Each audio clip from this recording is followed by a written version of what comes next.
Hey, SwitchBot got new cameras.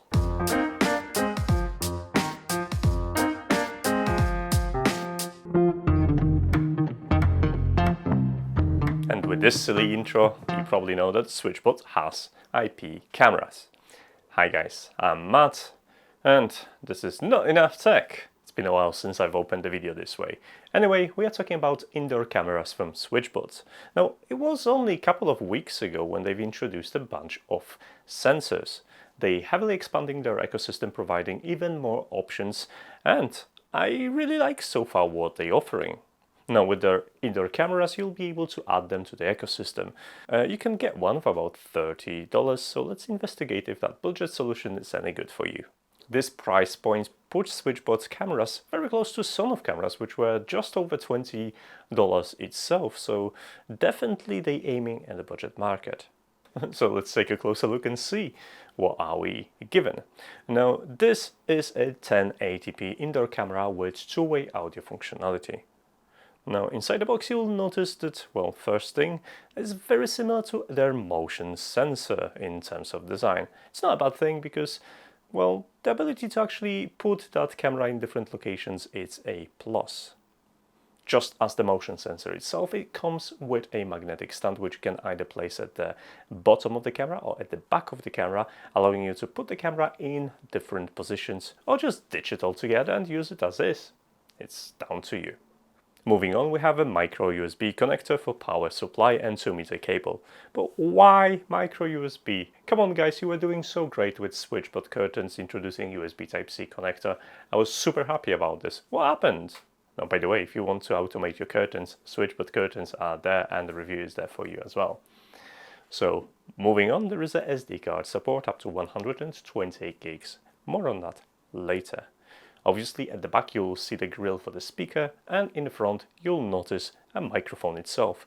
And that's pretty much it. I mean, there is a pairing button, and in front obviously you have a lens and array of infrared lights because this camera works at night.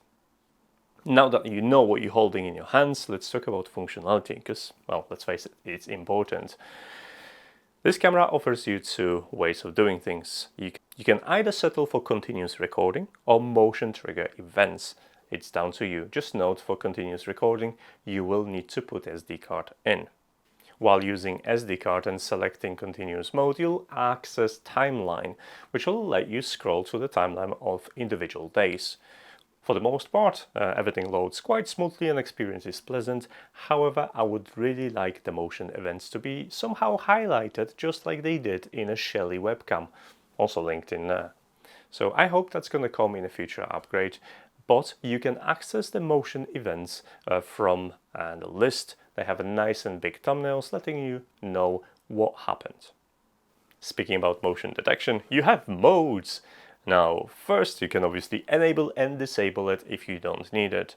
If you enable motion detection, you can also choose push notifications to your mobile phone so you always get notified whenever there is activity in front of your camera. Now, motion detection itself, it's split into two sections. First, there's a human detection, so you can only recognize detection when there is an identifiable human in front of the camera. Or you can use area detection to limit the scope of detection. It's very handy if you're pointing the camera itself, it's something that constantly moves, like trees outside. All of that works great and it's really responsive, so if you're going to use it indoors, especially in the rooms that you often walk through and you don't want the notifications, you probably want to select the time wraps around when you should be notified about any movements. You can actually automate it in more than one way. I'm gonna touch on that in a second. We know how to activate this, so it's time to talk about video and audio quality. Now, video preview is quite respectful. It's 1080p, you can zoom in a little bit without losing too much details. For the most part, the experience is quite nice and smooth, and I had no problems using this. The nighttime performance is also quite good, especially using infrared. The infrared blast is strong enough to illuminate the room itself, and even pointing out the camera through the window didn't bother this camera that much, and you can compare those two right now.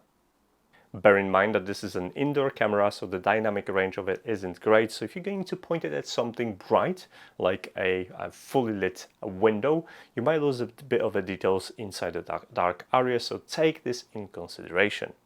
Because it does support two-way audio, I thought I'm gonna give it a go. Now, the experience, it's not perfect.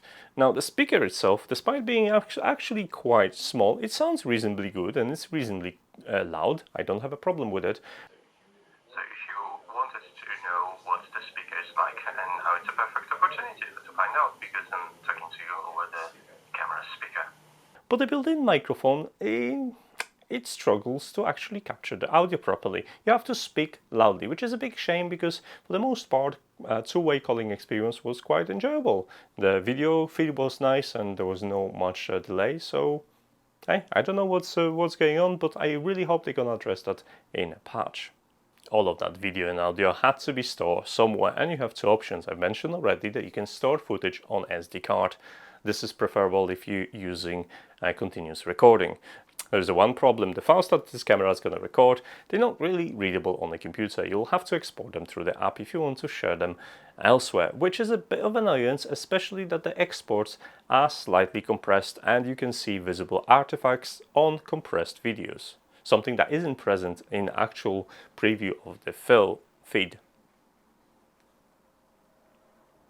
Now that you know what is the video and audio about, let's talk about storing all of that.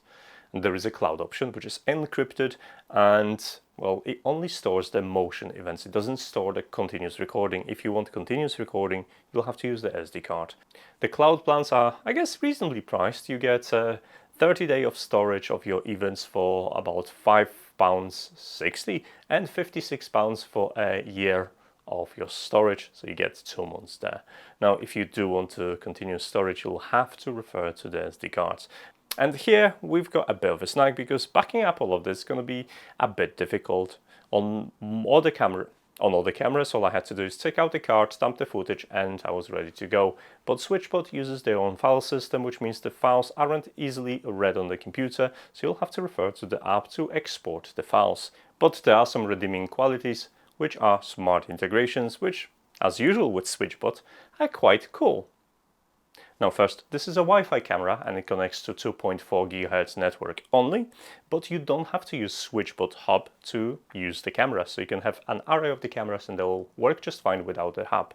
Obviously, if you have the hub and other devices, it will open even more possibilities. But let's start with a hubless use. Now you'll be able to interact with either Google or Alexa devices, especially with Amazon Show, which I have behind me, and the experience is pretty good. Alexa, show Office Camera too. Okay.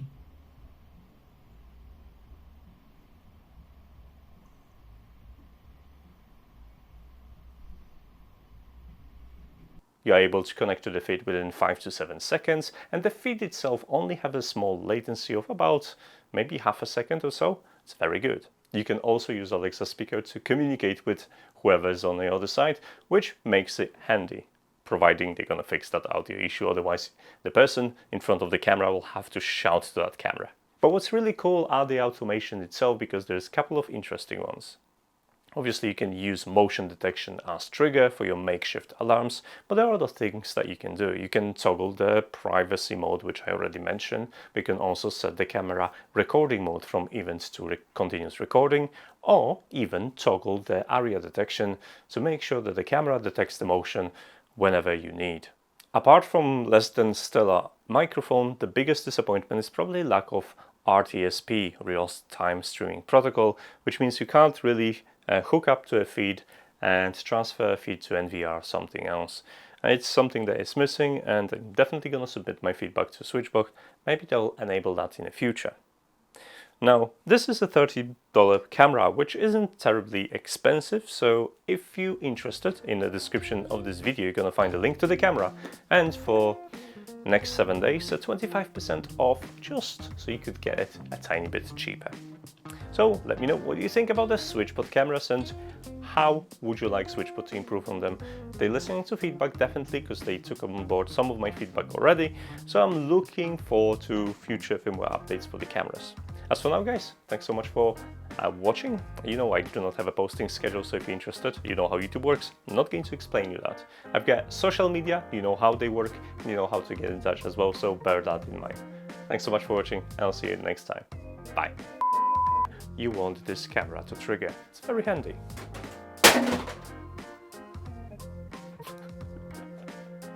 Charging.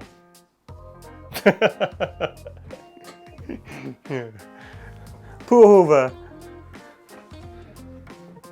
That's my Hoover. That's my automatic Hoover. Okay, where was I?